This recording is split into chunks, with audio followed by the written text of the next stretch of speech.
আল্লাহ রাব্বুল আলামিন এইবার ফেরেশতাদেরকে বলেন, ও ফেরেশতারা, তোমরা সাক্ষী হয়ে যাও, আমার বান্দাগুলোর জিন্দেগির গুনাহ খাতা আমি মাফ করে দিলাম।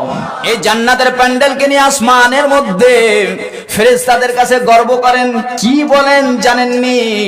আল্লাহ রাব্বুল আলামিন ফেরেশতাদেরকে বলেন, ও ফেরেশতারা, তোমরা বলেছিলা আল্লাহ দুনিয়ার মধ্যে মানুষ বানায়েন না, তারা মারামারি করবে, কাটাকাটি করবে। আল্লাহ রাব্বুল আলামিন উত্তর কি দিয়েছিলেন? ইন্নী আ'লামু মা লা তা'লামুন। সুবহানাল্লাহ। আল্লাহ রাব্বুল আলামিন ফেরেশতাদেরকে বলছিলেন, ও ফেরেশতারা শোনো, আমি আল্লাহ রাব্বুল আলামিন যা জানি তা তোমরা জানো না। সুবহানাল্লাহ। আল্লাহ রাব্বুল আলামিন মহব্বত করে এই ফেরেশতাদেরকে জিজ্ঞেস করে, ও ফেরেশতা, গোয়ালপাড়ার মধ্যে কি হইতেছে? আমার বান্দাগুলো ঘুম ছেড়ে বসে আছে কেন? আল্লাহ রাব্বুল আলামিন জিজ্ঞেস করেন, খানা বাদ দিয়ে বসে আছে কেন? ধুলার মধ্যে বসে আছে কেন? কে জিজ্ঞেস করেন? আল্লাহ জানেন না? জানেন না?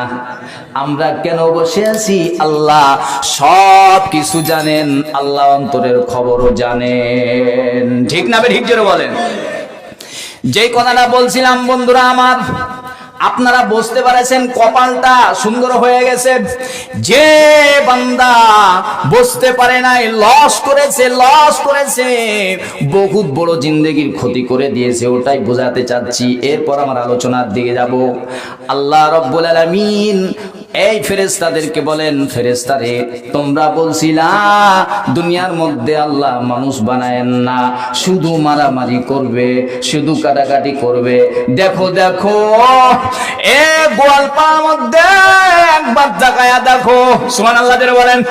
এ আমার বান্দাগুলো আমাকে পাওয়ার জন্য কিভাবে বসে আছে।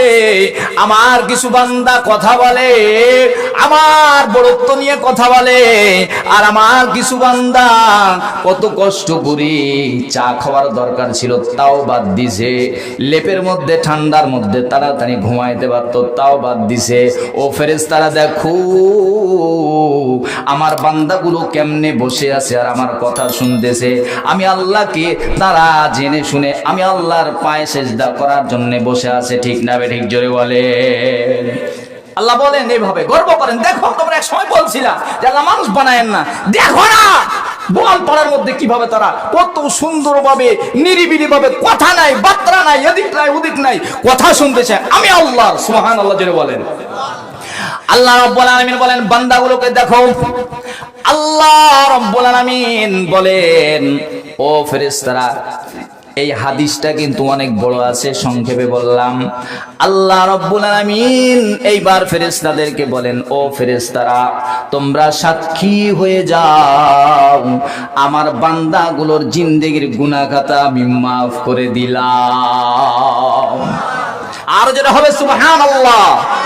দুই লাইনের বেশি না মধ্যেকার, কাদের বেশি শক্তি বেশি আর আওয়াজ বেশি দেখা যাবে? সুবহানাল্লাহ। কারা ফার্স্ট হইল বোঝা গেল না। মনে হইল এই দুই পার্টির আওয়াজ বেশি, আর এদিকে আমার যুবক ভাইয়েরা ফেল পড়ে গেল। ওরে যুবক ভাই, এখন যদি খেলা হইতো কি যে করতো, এমন জোরে গোল বলে বলে বুড়ারও ঘুম ভাঙায়া দেয়, ছোট বাচ্চারও ঘুম ভাঙায়া দেয়। ঠিক না ঠিক জোরে বলেন। হুজুরেরও ঘুম ভাঙায়া দেয়, খেজুরেরও ঘুম ভাঙায়া দেয়। কিন্তু যখন যে তাকবীর দিলেন, আল্লাহু আকবার বললে, আল্লাহ রাব্বুল আলামিন একটা যদি সুবহানাল্লাহ আল্লাহু আকবার কবুল করে নেন, হইতে পারে সারা জীবন সিজদা দিয়েছি কবুল করেন নাই, দান সদকা করেছি হয়তো আল্লাহ কবুল করেন নাই, কিন্তু একটা কলিজাত থেকে যদি সুবহানাল্লাহ হয়ে যায়, আল্লাহু আকবার হয়ে যায়, হইতে পারে কিয়ামতের দিন এটাই আমার নাজাতের জন্য ওসিলা হয়ে যাবে। এই ব্যাটারি চার্জ হইছে এবার, ঠিক আছে মাশাআল্লাহ। এইরকম তাকবীর দিতে হবে। ইমানদারের আওয়াজে পুরা গোয়ালপাড়া নয়, পুরা রাজশাহী কাঁপবে ইনশাআল্লাহ যারা বলেন। হ্যাঁ, এবার ঠিক আছে। ব্যাটারি দুর্বল করলে হবে না, তাজা করতে হবে। আপনাদের তাকবীর শুনে যারা ঘুমাইছে, কি রে হইল কি, ব্যাপারটা কি দেখি তো উঠে, এই সময় ওনারা আওয়াজ শোনা শুরু করবে। সুবহানাল্লাহ জোরে বলেন। আল্লাহ রাব্বুল আলামিন শুধু গুনাহ মাফ করে থেমে যান না, আবার আল্লাহ রাব্বুল আলামিন গুনাহ মাফ করার পরে আল্লাহ তাআলা আমার আপনার এই প্যান্ডেলে বসার কারণে গুনাহ মাফ করে আল্লাহ থেমে যান না। যতগুলো গুনাহ করেছিলাম আল্লাহ তাআলা মাফ করার পরে আবার ফাঁকা জায়গাগুলো সওয়াব দ্বারা ভরে দে। মাশাআল্লাহ, এবার হয়েছে, মাশাআল্লাহ, খুব খুশি হয়েছি। এইরকম তাকবীর দিতে হবে বন্ধুরা আমার। তাই নয়, এই মজলিসের কত দাম, এই জান্নাতি মজলিসের কত দাম শুনবেন নি?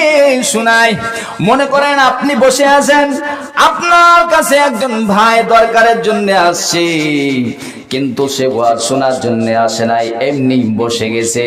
বসার পর এখন আল্লাহ রাব্বুল আলামিন যখন ফেরেশতাদেরকে সাক্ষী করলেন, ও ফেরেশতারা সাক্ষী হয়ে যাও, আমি আমার বান্দাদেরকে মাফ করে দিলাম, শুধু দিলাম না, তাদের আমি ওই জায়গাগুলো আবার সওয়াব দ্বারা ভরে দিলাম।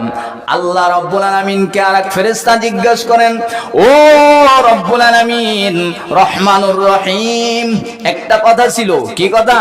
রব্বুল আলামিন তার বন্ধুর কাছে, এক বন্ধু তার বসার জন্য আসে নাই, তাফসীর শোনার জন্য আসে নাই, জালসা শোনার জন্য আসে নাই, এমনি শুধু মজলিসের মধ্যে বসে গেছে, অথবা এমনি তার ঘোরাঘুরি করতেছে, কাজের জন্য আসছে, প্যান্ডেলের মধ্যে আসছে। আল্লাহ আপনার ওই বান্দার জন্য আপনি কি বলেন? কেমন দাম এই প্যান্ডেলের?